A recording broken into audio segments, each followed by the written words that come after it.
What is up, everybody? It is JT Sports. I am back to you guys with another episode of the JT Sports Podcast. And this is going to be a brief episode.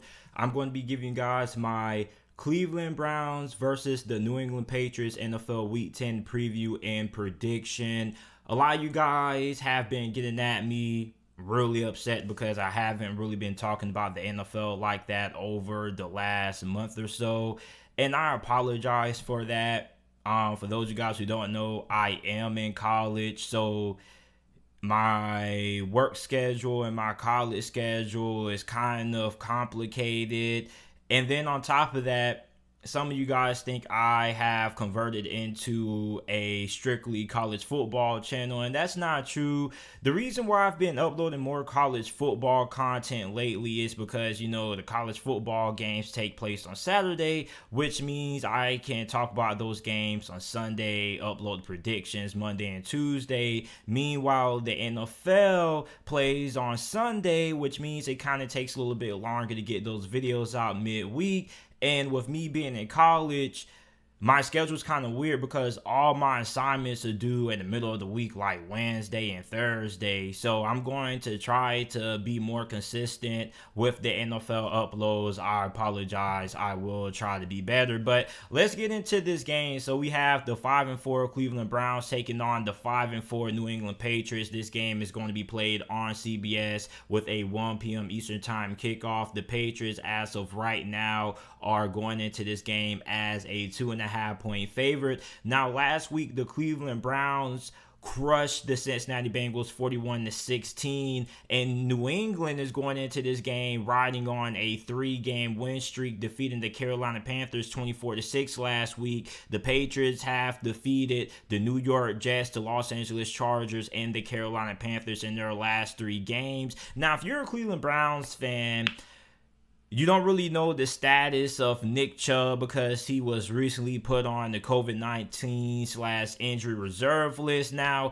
his status for this game is unknown. Don't really know if he's going to suit up or not. But I don't really think the run game should be all that big of a question mark because Dearness Johnson is probably going to fill that role. He's probably going to get the majority of the workload, and we know what Dearness Johnson is capable of doing, like we saw a couple of weeks ago when he had that big breakout game nationally against the Denver Broncos on Thursday night. Now, this is a very important game when it comes to determining how the AFC playoff picture is going to look in the next couple of weeks because we're in a very critical stretch of the NFL season. We are in the month of November. Now, I'm not going to give you guys a lecture about how important the month of November is, but this is pretty much going to have a playoff atmosphere to it because you look at the Cleveland Browns right now, they are trying to keep up in the AFC North race. They're still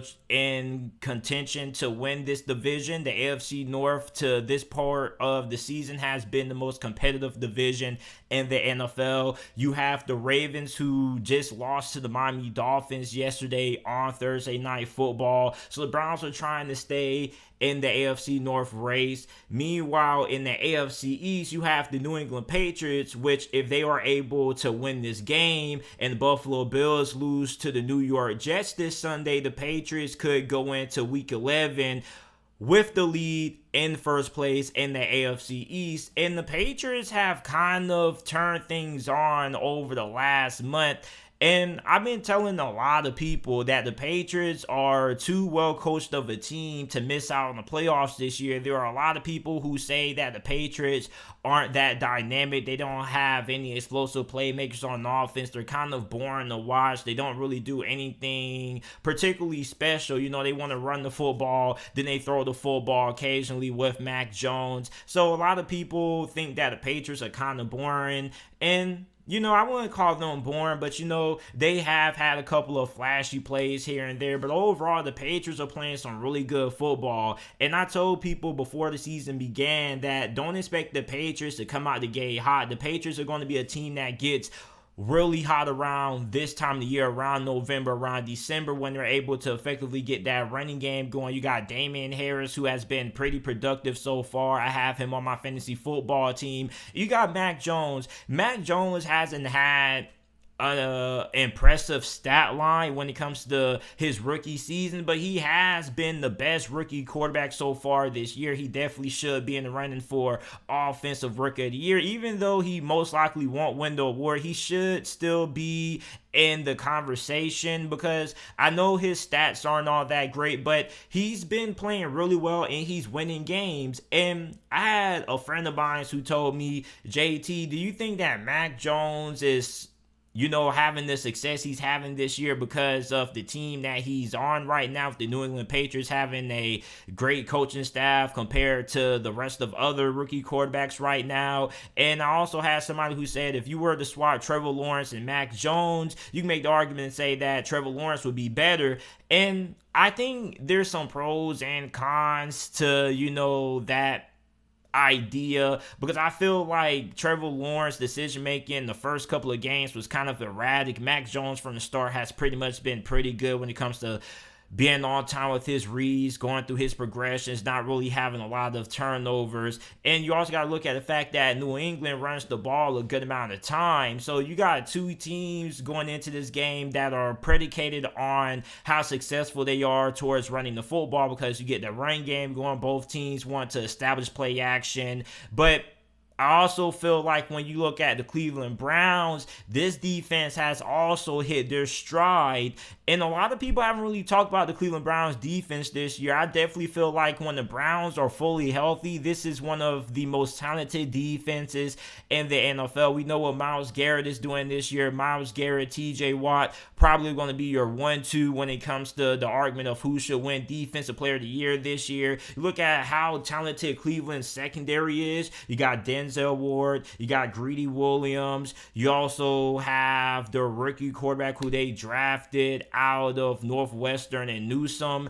So this is one of the most talented defenses in the NFL when everybody is healthy and on the field, and that's the key thing, when everybody is healthy and is on the field. And Cleveland has kind of been ransacked by injuries this year, which is kind of the reason why they have the record that they have now at 5-4. But I think the biggest deciding factor in determining who's going to be able to win this game is going to come down to, okay, which quarterback is going to be more effective in the red zone, because you have two defenses that are pretty athletic. You got Matthew Judon, you got Myles Garrett. Both of those two guys are very athletic, been very solid this year, getting pressure on the quarterback. Matthew Judon has. But I think the red zone is going to be really important, because I think that these two defenses aren't going to allow you to just punch your way into the end zone running the football. I feel like the red zone passing game is going to be really effective. And on top of that,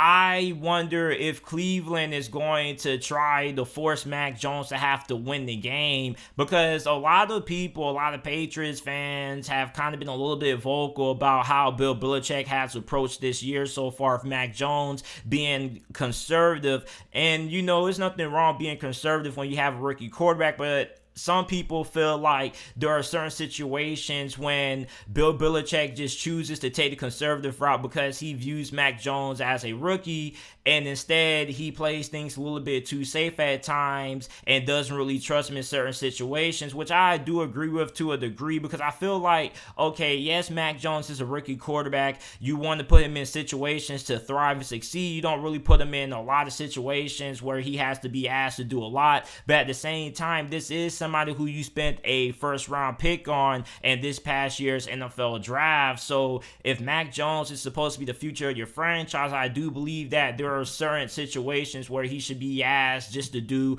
a little bit more. But overall, when I look at these two teams have similar playing styles on offense, very physical, very tough. Cleveland, I've been very impressed with how they performed so far this year. When you look at the injuries that they've had at wide receiver, you look at the injuries that they've had up front, you also look at the fact that Nick Chubb was injured, and we don't even know if his status is going to be able to play in this game. So I'm going to take New England to win this game, and I'm going to take them to cover. The reason why is because I think Cleveland right now, they're still banged up, but they're still playing some really good football. But I think that the New England Patriots are playing better football than Cleveland right now. The offensive line is starting to play a lot better. The run game is really kicking in. And on top of that, the secondary for the New England Patriots has been very good this year, led by J.C. Jackson, who has been one of the 5 best cornerbacks in the NFL this year. So I'm going to take New England to get the win. 24-17 is going to be my final score prediction in this game. If you guys are watching this on YouTube, let me know who you guys have winning down in the comment section down below. Make sure that you go ahead, like the video, subscribe to the channel for more NFL videos and college football videos. Follow me on my social media platforms. Twitter and Instagram is down in the description down below. You can follow me there at JT_Sports_. And make sure that you guys go ahead and check out the JT Sports Podcast. Every video that is uploaded on the channel is also available on audio format on every single podcasting platform: Spotify Podcasts, Apple Podcasts, wherever you get your podcasts from. The JT Sports Podcast is available. I appreciate you guys for watching, and I will see you guys shortly with another episode of the JT Sports Podcast.